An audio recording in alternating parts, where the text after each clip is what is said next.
Welcome to the No BS Spiritual Book Club's live streaming interview series, where leading new thought teachers, speakers, and authors share the intimate stories behind the 10 best spiritual books that inspired them the most on their spiritual journey. From well-known classics to hidden gems you might never have heard of, the No BS Spiritual Book Club saves you time and money by sharing reliable recommendations from those who've walked the path before you.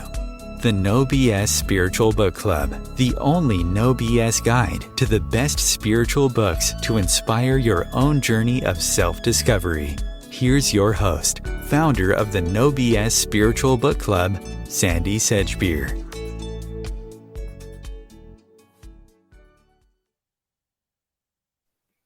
Hello and welcome. Joining us this week to share the 10 best spiritual books that inspired him the most on his life journey is writing coach, spiritual counselor, and accomplished screenwriter Mark David Gerson, who is a prolific writer with 21 books published and 3 more on the go. So we know how much he really loves books. And he's written all kinds of books, from fiction to personal development, self-help guides, compelling memoirs, and a fantasy series that seems to keep going and going and going, because I think you're working on the 5th one, you said. Is that correct, Mark? That is correct, yes. It started well, off it's good to have you with us. It's wonderful to be back with you, Sandie. It's great. Thank you. Yeah, it's been a long time since we've had a conversation. It has. Mm. So you found this task much tougher than you expected. Why was that? Well, my spiritual awakening was 30 some years ago. So it was, and I think I've watched some of your other videos and his and some other guests, and it was like time traveling. It was like turning the clock back in time to who I was then, what I was going through then, and what I was reading and what I was discovering and learning back then. And to complicate matters, 7 times over the past 20-something years, I have shed everything I have owned. And that included all those books. So trying to kind of piece back together all that time without actually having the books in hand was a little more challenging. But what helped was that over the years I keep quotes of favorite quotes from favorite books, and I was able to go back and kind of travel back in time and look at some of those quotes and remember some of those books, some of which I'd actually forgotten, and go, oh yeah, they really did make a difference. It's you said about having shed everything so many times. I'm with you there. I've done it too. Was the hardest part of the shedding, letting go of the books? Oh yeah. In fact, the first time I did it, I had hardly any pictures on my walls. I had bookcases everywhere. The first place I lived on my own, there was an amazing secondhand bookstore just around the corner. And I'm afraid I was an addict. I would walk in there my way home from work, my way out every day, and I'd almost every day come home with books. In fact, I was unemployed for 3 or 4 months at one point, and it took every ounce of self-discipline not to walk into that store during that period. Before I left, I didn't have a car.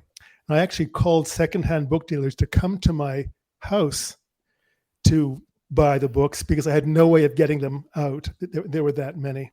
So yeah, that was tough. And I've never, you see books behind me, but I've never owned that many books since. When I was leaving America to come back to England, and had to get rid of all my books, which I'd, taken most of them across the Atlantic in the first place,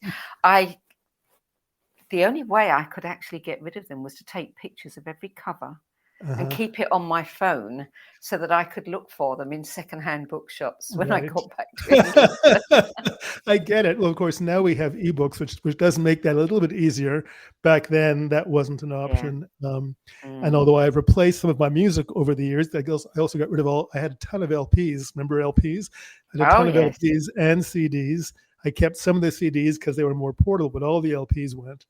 So, thanks to streaming music, I've been able to kind of rebuild some of that library. Except, with the resurgence of vinyl again, we're all looking for those Right. LPs that we got rid of. Yeah, I have a 22-year-old daughter who was heavily into cassettes for a while, heavily into LPs for a while. I think maybe even into 8-track for a while. Remember 8-track? I do. So that was kind of strange for me. But yeah, I remember buying her cassettes for presents. Yeah. Wow.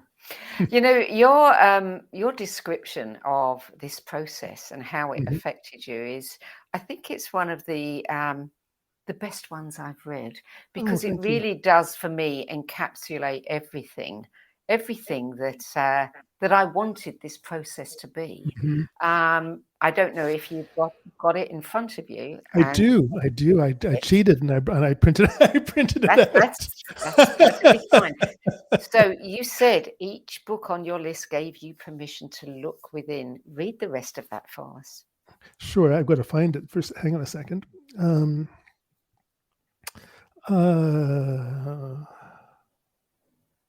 Okay. In its own way, each gave me permission to look within in ways I never before dared do, and each offered me a key into inner worlds beyond anything I could ever have consciously imagined.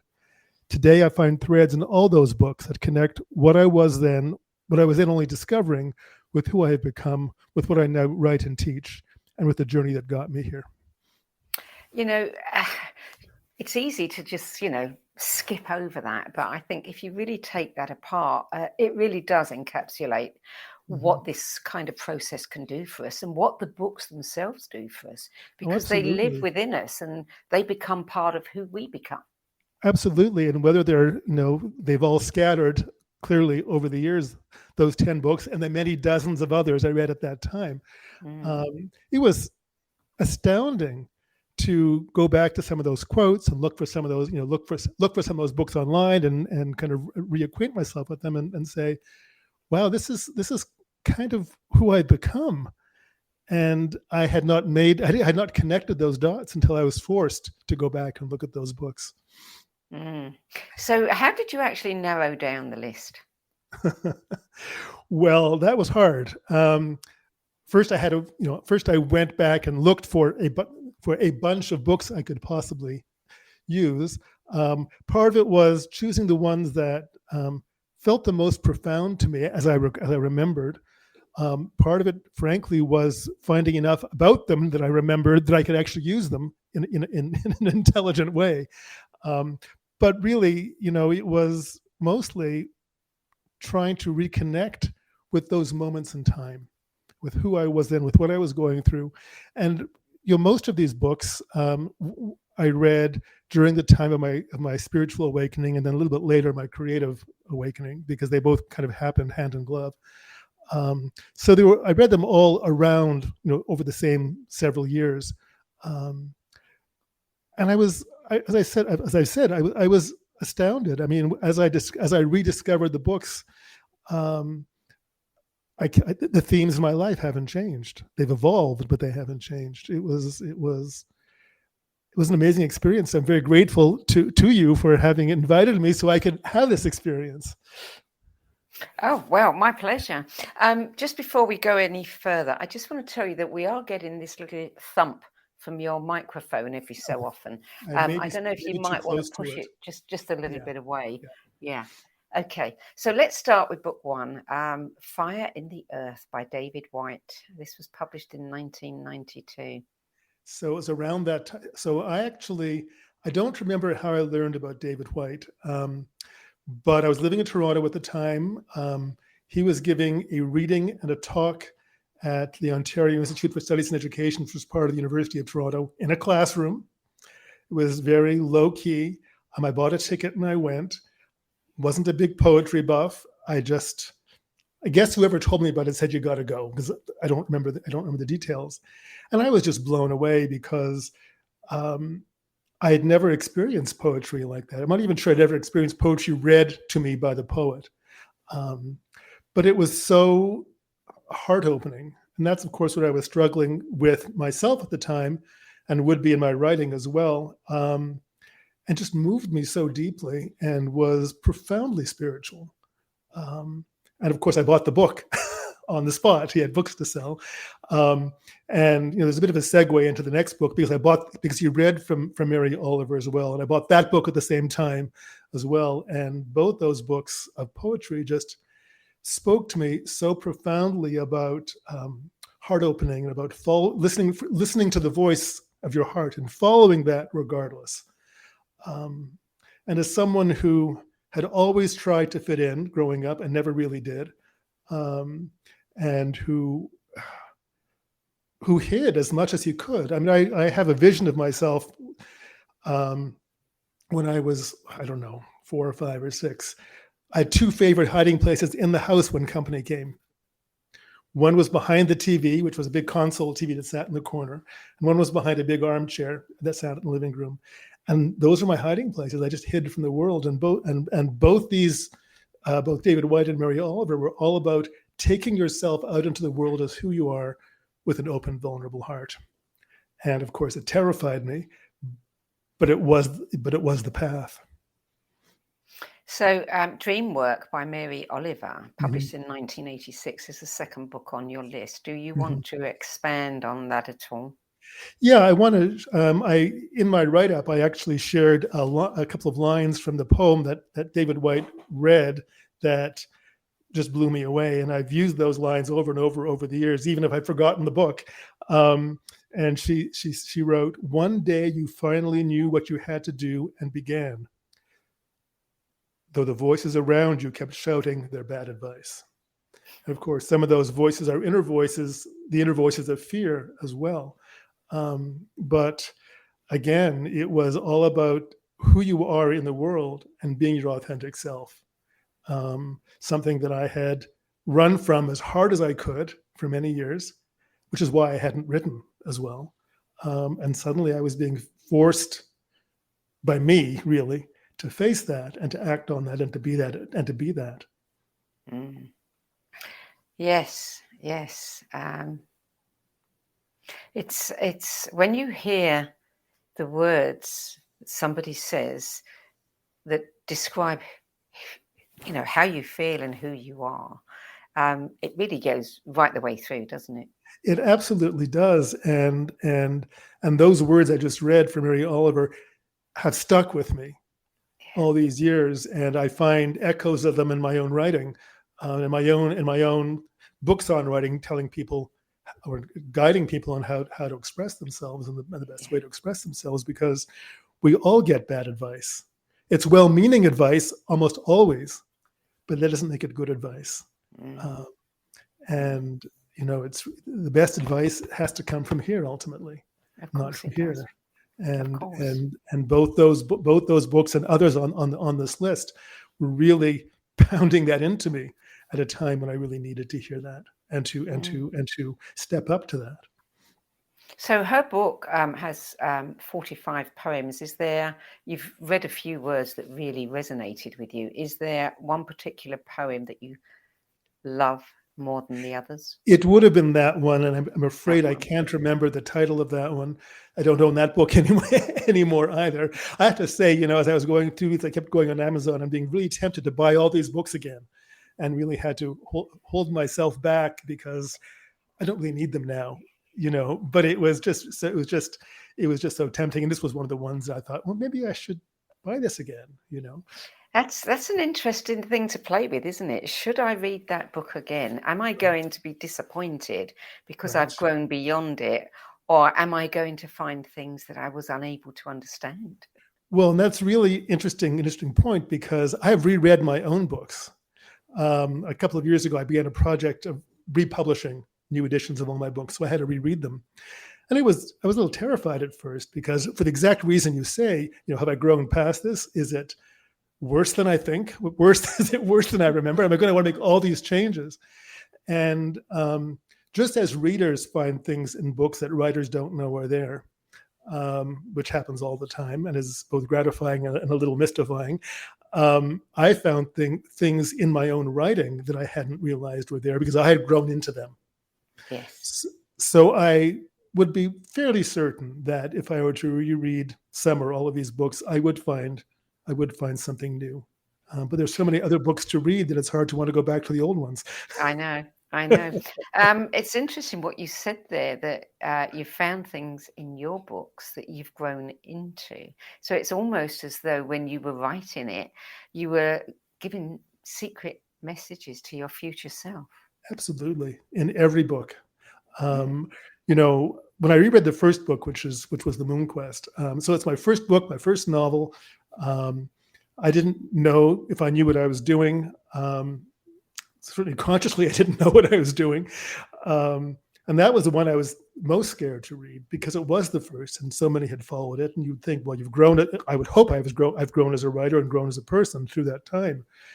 And there were things in there that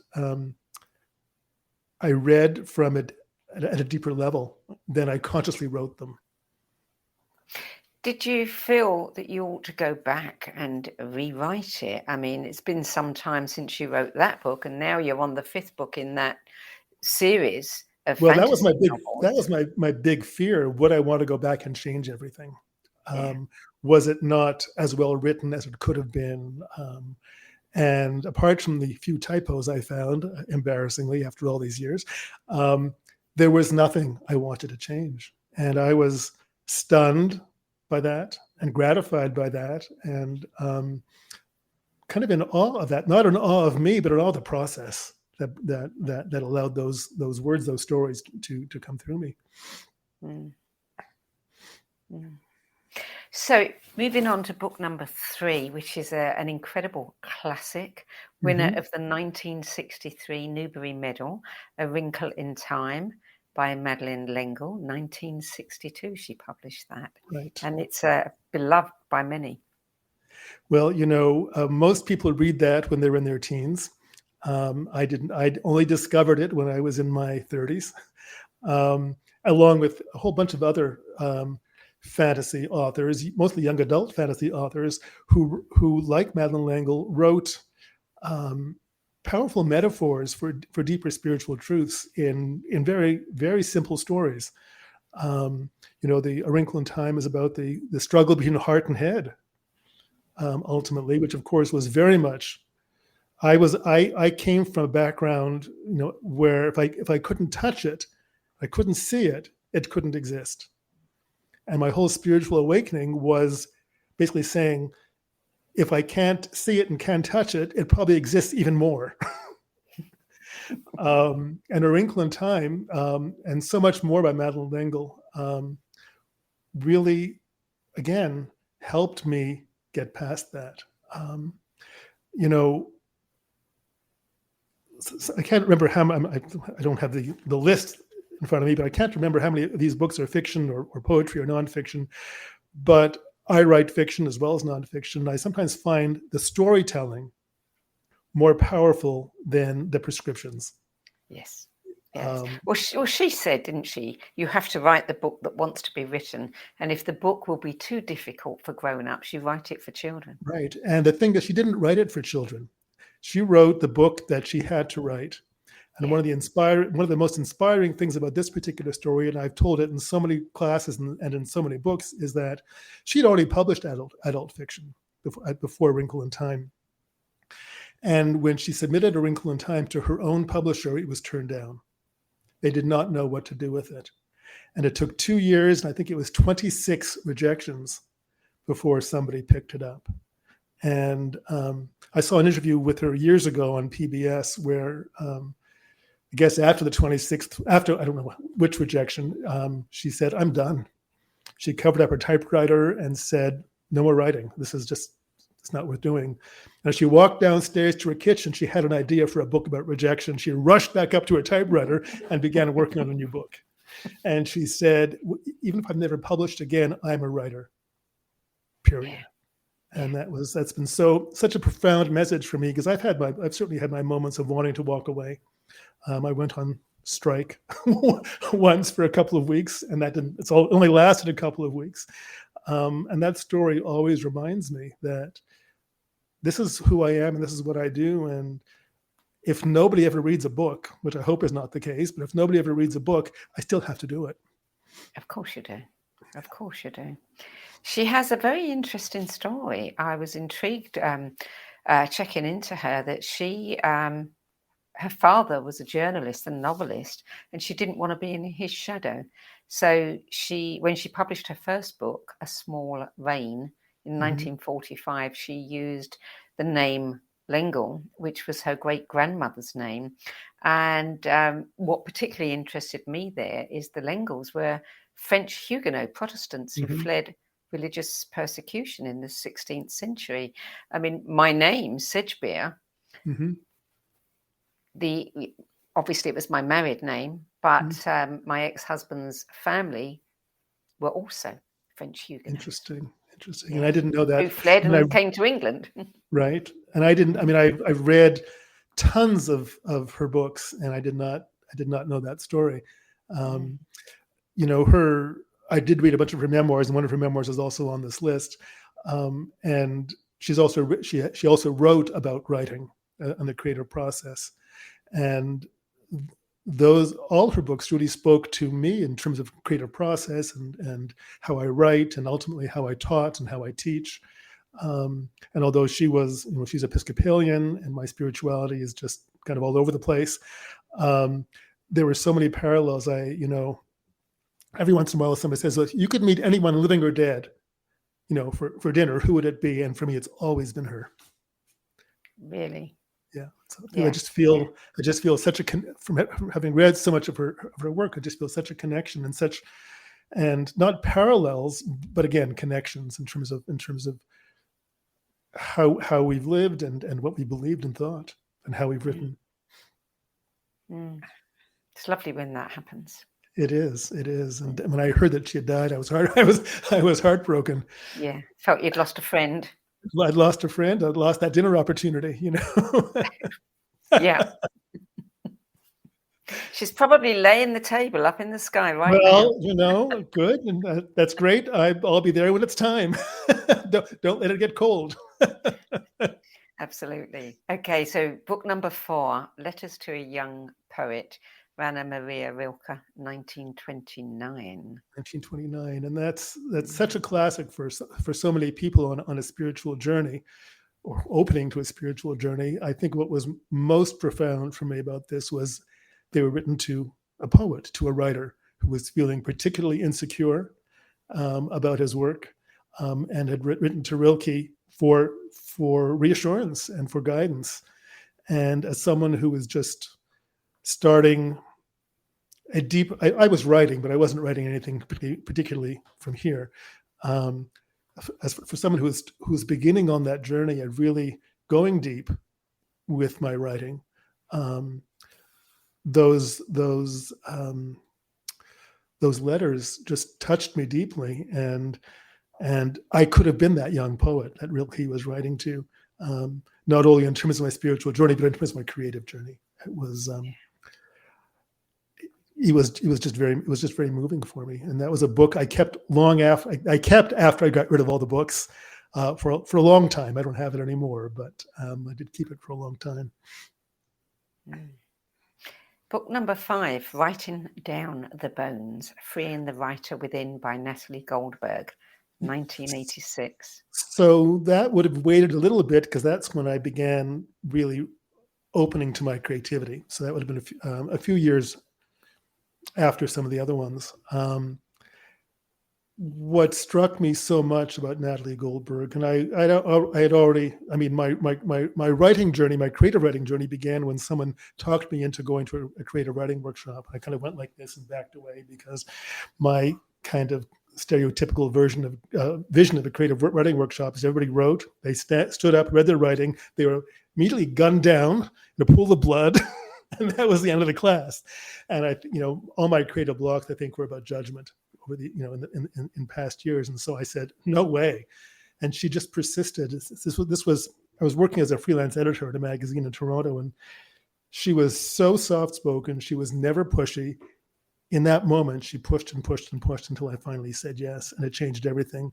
And the way this woman taught her writing workshop was very similar to Natalie Goldberg. And when I discovered Natalie Goldberg, I guess I devoured this and her other books as well, because it was like with Madeleine L'Engle, it blended creativity and spirituality in a way that I was experiencing. It wasn't just about writing, and it wasn't just about spirituality. It was the two as one. And the way I write and the way I teach writing, coach writers, comes from that same place of viewing. There's no separation.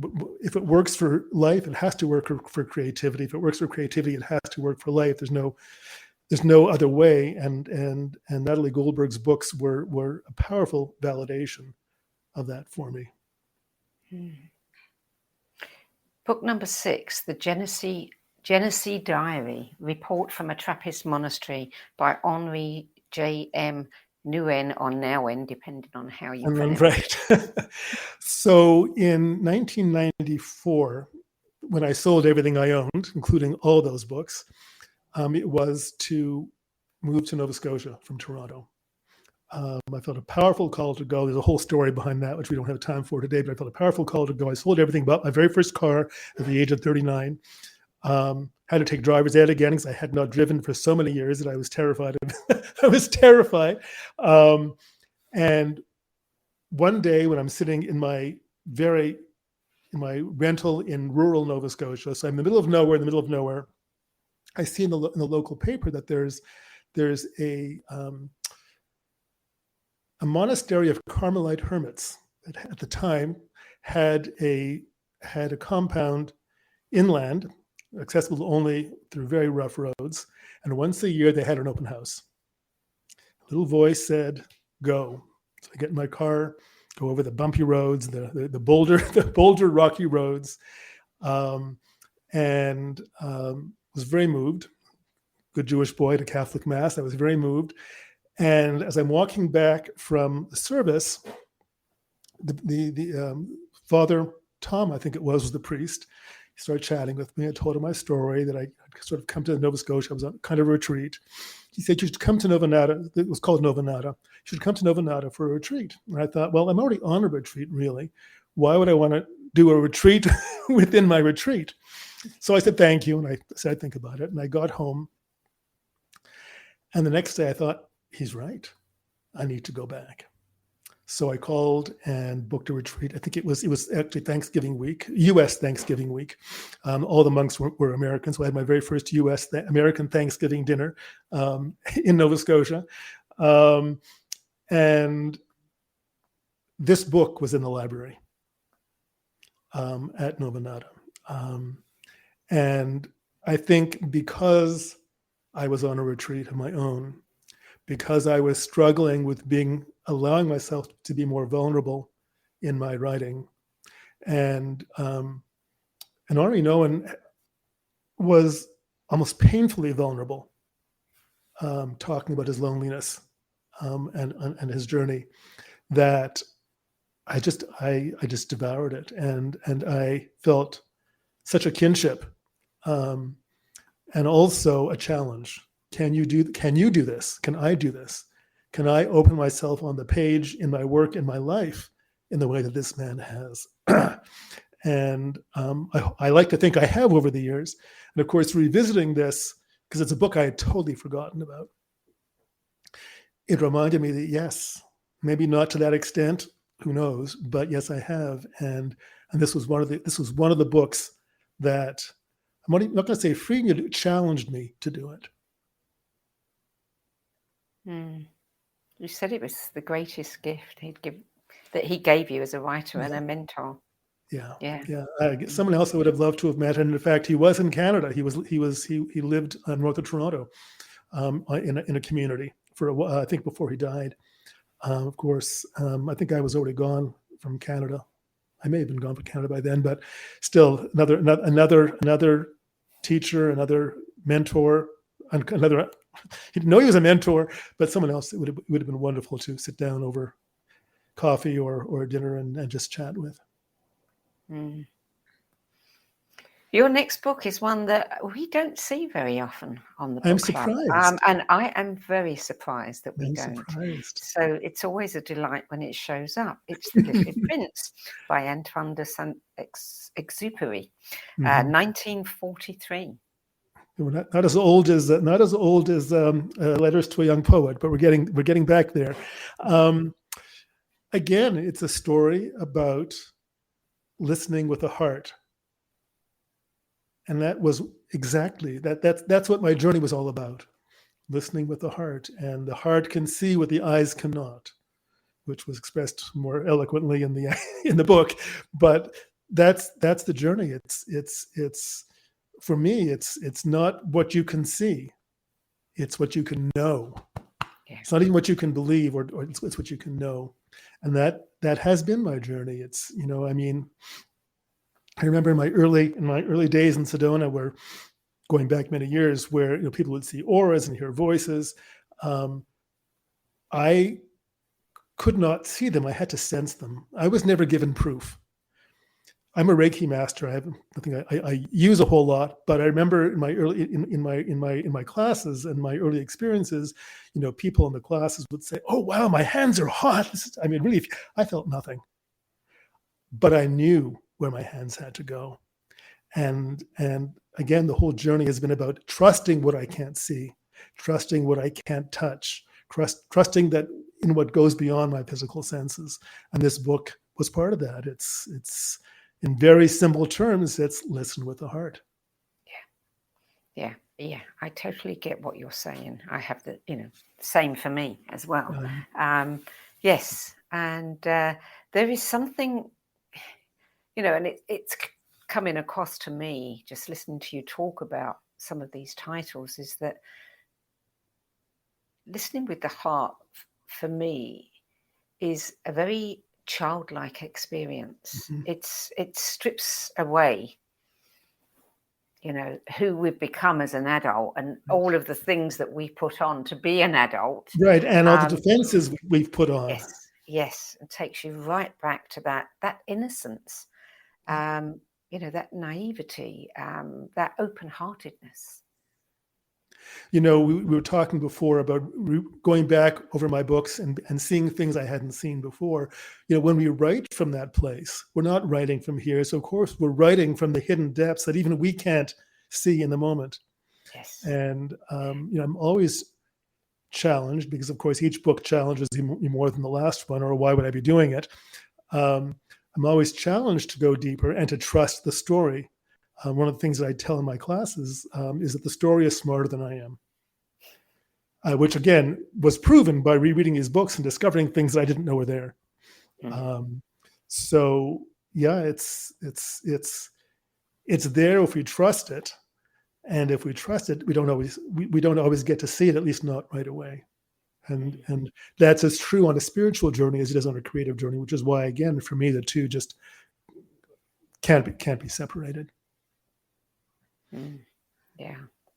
Well, number 8 is Madeleine L'Engle's book, A Circle of Quiet. What was it about this book? This is the one where she talks more about her creativity and her approach to writing. I did read all her memoirs at the time. I read everything of hers I could find. Her books for adults, all the young adult fantasy, all the memoirs, everything. I just could not get enough Madeleine L'Engle. So we'll have a lot to talk about. So over that dinner. Be a long meal. Be a long meal. Yeah, we have eternities. It doesn't matter. But this was the book where she really went into more detail about her creative process. And it both inspired me and validated the ways that I had felt guided to write and felt guided to teach writing. Because again, with going back to A Wrinkle in Time, it was the story she had to write. It wasn't the story she wanted to write. It wasn't a story like anything she had ever written before. It wasn't a story in the beginning anybody wanted to read because it was turned down, and in the end, it won the Newbery Medal and many other awards. It sold tens of millions of copies. It's still read. And so the heart does know, and this method does work. And she, again, she validated that for me. She inspired me. She kept me going.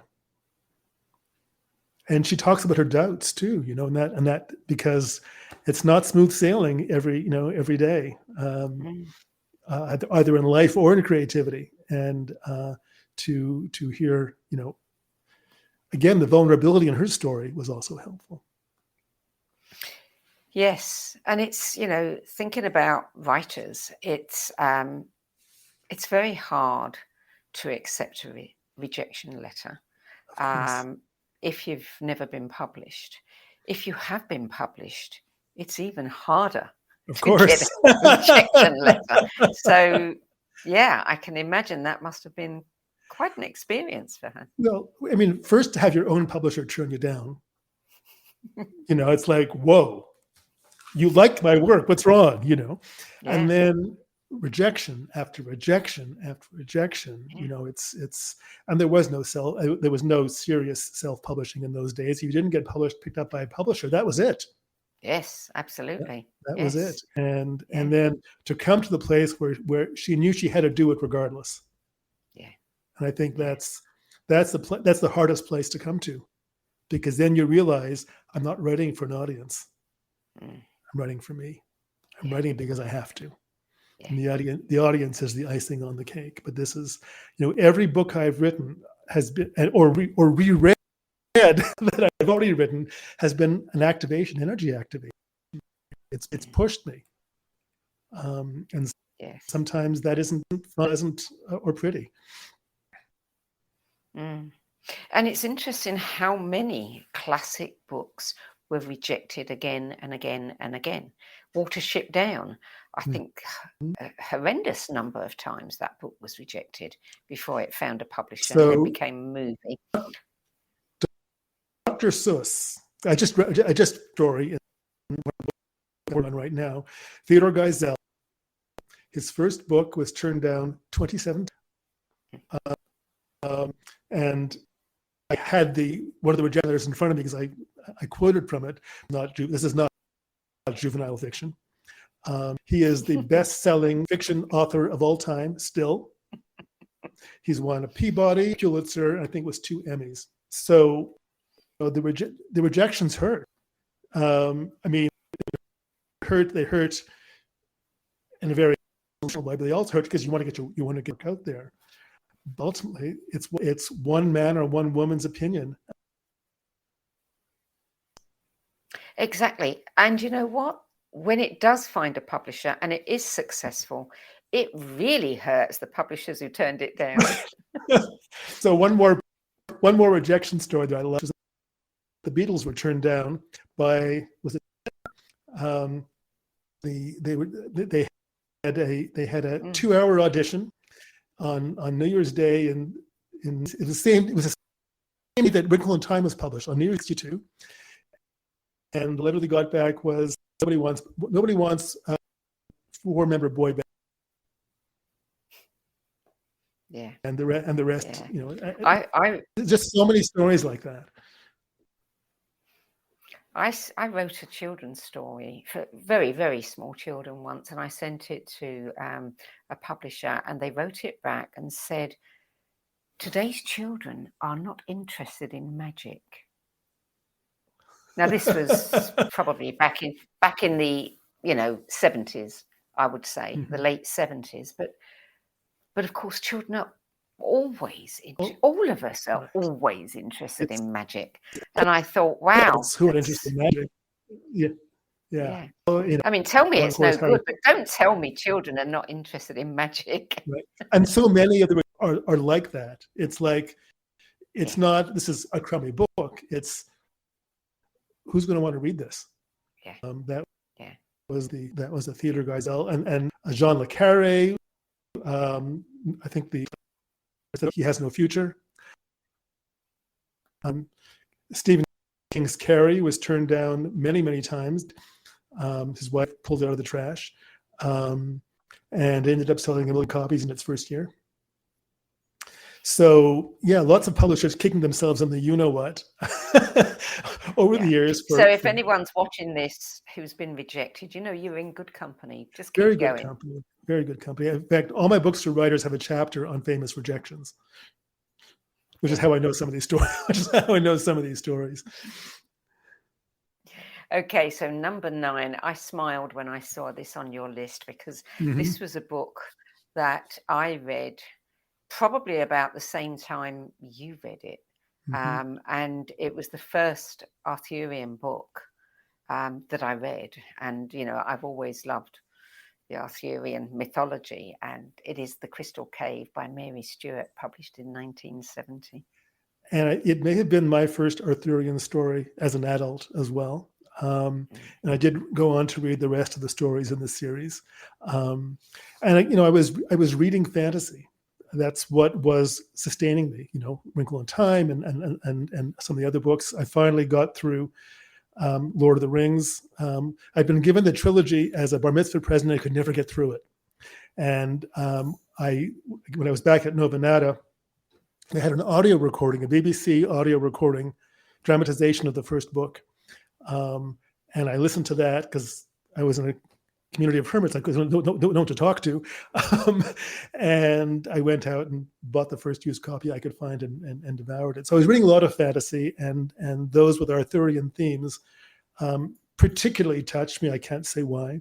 But this story touched me, especially because it's Merlin's coming of age story. In this version of the story, Merlin's parentage is questionable, and I had discovered, about a year after Mother died. So this was in the early mid '80s, about a decade before all of this happened, that the man I thought was my father was not my father. And so to read Merlin's story about this visionary who is awakening to his gifts, who comes from kind of a cloudy past, just spoke to me so profoundly on so many levels, and again made me feel better about where I came from and where I was and where I believed I was going. And it's a lovely story, but apart from everything else, it's just a lovely story. That was one of the ones I was very tempted to pick up and read again just for the story. Yeah. I had to, after that, I had to read all of her books. Likewise, yeah. So, book number 10, Journal of a Solitude by May Sarton, 1973. I've never heard of May Sarton. Yes, this was another book that I found in the Nova Nata library. I guess the community of hermits is going to have a lot of books about solitude and loneliness. Well... but I found that in their library, and again was very moved because I was on a retreat. I had left everything behind in Toronto. I left my friends. I left everything I owned. I had been to Nova Scotia once for basically just to check it out. When I felt moved to move, I had never been, except that's not true. I'd been through on the train once, but never spent any time there. And and my life since has been very solitary.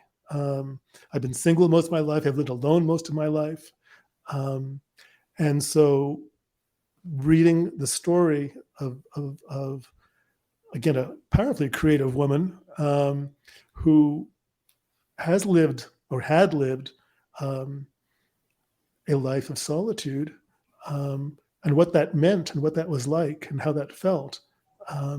At a time when I had just retreated from the world, double retreat, if you count the retreat within the retreat, was very moving for me. And she talks about things like isolation. She talks about things about like self-doubt and letting go and failure and loss of faith. And those are all things that not only was I struggling with then, but I've dealt with again and again over the years, as do we all. And that was, again, one of the books that I had forgotten about. And when I revisited, I thought, those themes are still part of my life. You make the point that you say that If you've read my other recommendations, you'll have noticed that with the possible exception of Natalie Goldberg's Writing Down the Bones, none is from a spiritual teacher offering guidelines for living a spiritual life. And it's a very good point that you make. Stories told by storytellers, the personal experience is the teaching. It is. And, I one of the loveliest testimonials I ever got many years ago was that, I wish I could remember it word for word, but it was basically that it's not my books that are the inspiration, it's my life. And of course, the books are an expression of that, but the life has to happen first, or there are no books. Yes. Yes. The things we have to do for art, eh? That's just what I was going to say. The things I've lived through, not as bad as some certainly, but they've been challenging. And one of my friends said, "Well, what would you write about? If those things hadn't happened?" And I guess I'd find something else to write about. But I think when storytellers tell stories from the heart, it inspires others to allow themselves, to free themselves to be that vulnerable. Yeah. And which goes back to the beginning of our conversation about speaking from the heart and being vulnerable, and allowing yourself to be open in the world. We cloak ourselves because we feel scared. The world is a dangerous place, and we hide. And I think a lot of my work is about encouraging people to come out of hiding, as I've felt I've had to do, and remove layer after layer after layer, and each book is a new layer for me as well as for my readers. Well, that is your 10 best list. Now let's talk about you. The first thing I want to know is, as such a prolific author, I was surprised that, unlike others, you didn't include one of your own books on the list. Well, then I would have to include them all. Okay. No, that's not allowed. You only allowed one of your own. I know. I'm often asked which is my favorite book that I've written, and my stock answer, and I'll tell you the real answer. The stock answer is, well, that's like asking a parent which is their favorite child. But having said that, I think I would have to say that it's The Moon Quest, because it was the first. Because it's a book about censorship and the freeing of storytelling. It's a book about being free to tell your stories. It's about being free to be vulnerable. And I'd come through so many years, decades of creative blocks. This was the book at the beginning of my spiritual journey that unlocked it all. And not only other books in what became a series, because it wasn't planned as a series, it wasn't even planned as a book. It wasn't even planned, period. It actually happened in a writing. It began to happen for me in a writing workshop I was teaching. But I think it's because it launched everything in terms of my own creativity and my own ability to go deep and tell stories. That I would have to say that's my favorite. But as I reread all the books, especially the fiction, I think I'm most insecure about the fiction when I'm feeling insecure. Again and again, I kept saying, "Well, who wrote this?" Because it certainly couldn't have been me. Again, when we write from the heart, when we surrender to the story, yes, then it's not our story anymore. It's everyone's story. Yeah. And that's writing what you know is not about writing about flying airplanes if you're a pilot. It's about writing what's in here. Yeah. Because what's in here is universal, is common to everybody. And you can write a story about flying a plane, but you write it from here, not on the surface. Yeah. And I think, again, the Moon Quest was the beginning of that for me in a real way. And that's the book that, no, it isn't the book that took me, it's a book that took me the second longest to write. Would you say that was also the book that you most enjoyed writing? God, no. it was an experience of, it was the most profound experience of letting go I'd ever had, because I did not know the story. I knew nothing about the story, except as it was coming to me every day. Sorry, the dog just heard something outside. And so it was letting go control in a way that I'd never let myself go. And there were days when I didn't know what I was going to write from one word to the next, let alone from one page to the next. It was terrifying. It was absolutely terrifying. And early on, I forced myself to write in bed first thing in the morning, because I knew once I got up, I would find excuse after excuse after excuse to run screaming from it. And then finally, of course, I surrendered, and it was easier, but it was not the most fun book to write, and it was not the easiest book to write. But it was a book that freed me to do everything else. And what about the other books in the series? Were they easier? The Star Quest was the hardest, actually. The Sun Quest was the easiest. And those, so when I began the Moon Quest, of course, as I say, there was no, it could be a one-off book. I had no plans to write fantasy. I had no plans to write that book. I just kept going to see, I was curious to see where the story would go. Partway through, I recognized there would be two other books that would be called The Star Quest and The Sun Quest. I had no idea what they would be about. The Star Quest took me 11 years to write our first draft. I started that first draft 3 times before I could finally finish it. And I think sometimes we have to grow into the books we're writing. The books are way ahead of us. And I think I needed certain experiences before I could complete it. I also didn't realize that I was writing part of the Sun Quest when I was writing the Star Quest. I couldn't figure out why it wasn't working. And when I began to write the Sun Quest, I realized chunks that I'd removed from the Star Quest were actually part of the Sun Quest, which is why that was the easiest book to write, because I'd already written part of it. I wrote that first draft in 3 weeks. So that just gives you a sense of. And for a long time, I thought that was the end of the series. It was a trilogy. It was over. It was done.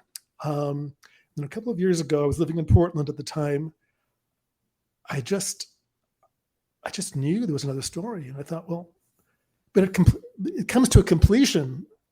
How is there another story? And I thought, well, I'll sit down and just sketch out, or just write something. And I decided to start it as a screenplay at that point. And I wrote an opening scene. And in this opening scene, a mother is telling her young son a bedtime story. And she gets to the end of the story. Normally he's asleep, but this time he's not. And he says, well, what happens next? And she says, that's the end of the story. And he says, no, it's not the end of the story. And she says, that's the end of the story. That's been, because it's she's referencing the story from the Moon Quest, Star Quest, or Sun Quest, because in that time those are history. It's generations later. And he said, but in the Moon Quest story, Elisha says stories never end. So how can it be the end of the story? And I went, oh my! I went, oh my God! The story is telling me it's not over. So just get on with it. And of course. That book, the fourth book called The Bard of Bryndoon came out, which sounds very Celtic, although it's not. It came out about a year ago. I think a year ago, August. And I'm now working on the next book in the series, and I already know the title of the book after in the series. So, So from a one-off to a trilogy to a series that who knows when or if it's ever going to end. Wow. And some movies are going to be made? So I have an independent producer originally interested in the Moon Quest, and now interested in all of them. In fact, at a certain point, I switched from the Bard of Bryndoon screenplay and went back to working on it as a novel. And I sent it to Kathleen before it was published to see what she thought. And she wrote back and she said, this is the movie I want to make first. And I went, oh, I hadn't planned to ever finish that screenplay until the other movies were made.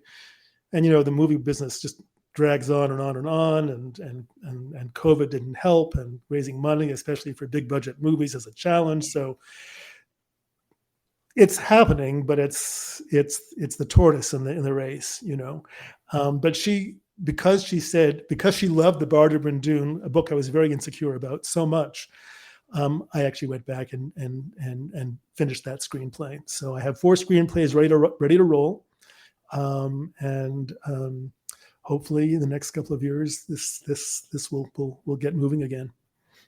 So you've also written a book called Organic Screenwriting, Writing for Film Naturally. When did film and screenwriting crop up in your life? So the Moon Quest had not been published yet, though I'd had an agent, and she hadn't managed to place it, so I was just kind of sitting on it.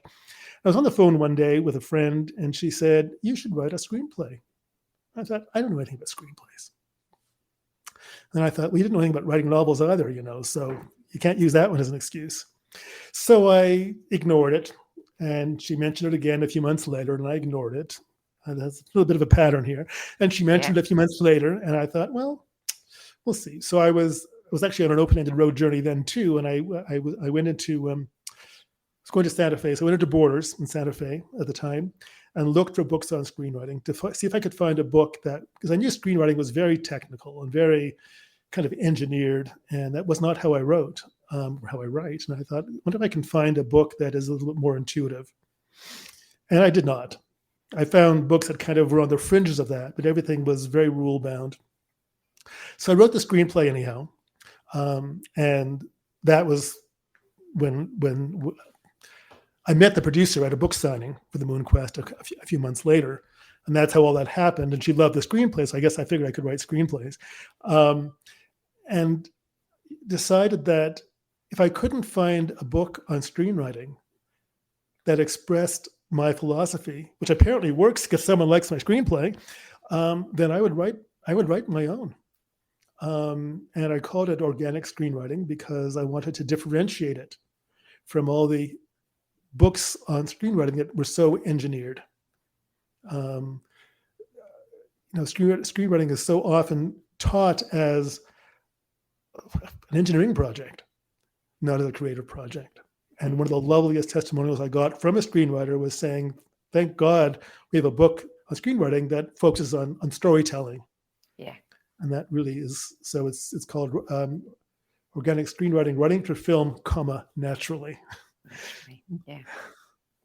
What are you reading now? What am I reading now?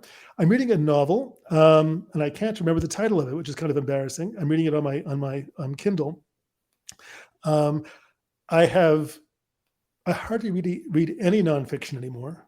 I'm all about stories and storytelling, and I particularly like stories set in the South because Southern writers just have such an amazing U.S. South of telling stories. Although this one is actually set in oddly New Mexico and Devon, so a little bit different. A little bit different, yeah. So I got my New Mexico bit in there, but it's also told from women's perspective, and a lot of the fiction I'm reading are also women's stories because they tend to be more open and more vulnerable, and less about action and more about character. And it's stories that are about people that I care about. If I don't care about the people, I don't care about the story. Absolutely. And I'm old enough now that I don't give books as much of a chance as I used to.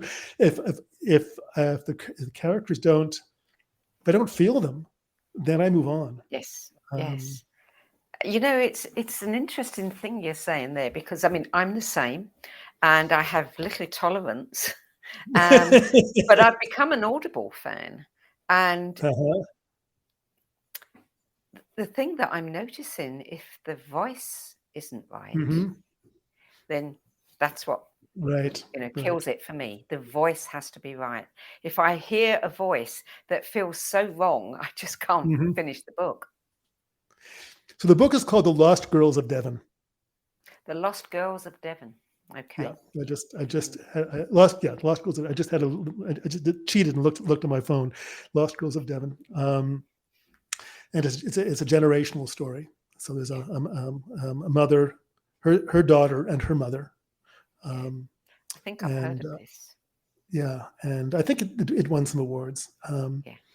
I have a hard time with ebooks. With audiobooks because my mind wanders.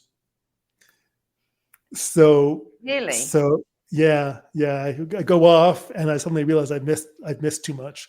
So having said that, I'd love to see my books as audiobooks. I get that asked a lot. One of these days. Well, I have to listen to Audible because I have to differentiate between the books I have to read for all the interviews, Right. which are usually nonfiction, and the books that I want to read. Right. So I do it in the car when I'm driving, and that way, I'm a captive audience. Right. Well, I'm glad I gave you some fiction to break things up for you on my list. Yes. Well, before we close, the $64,000 question.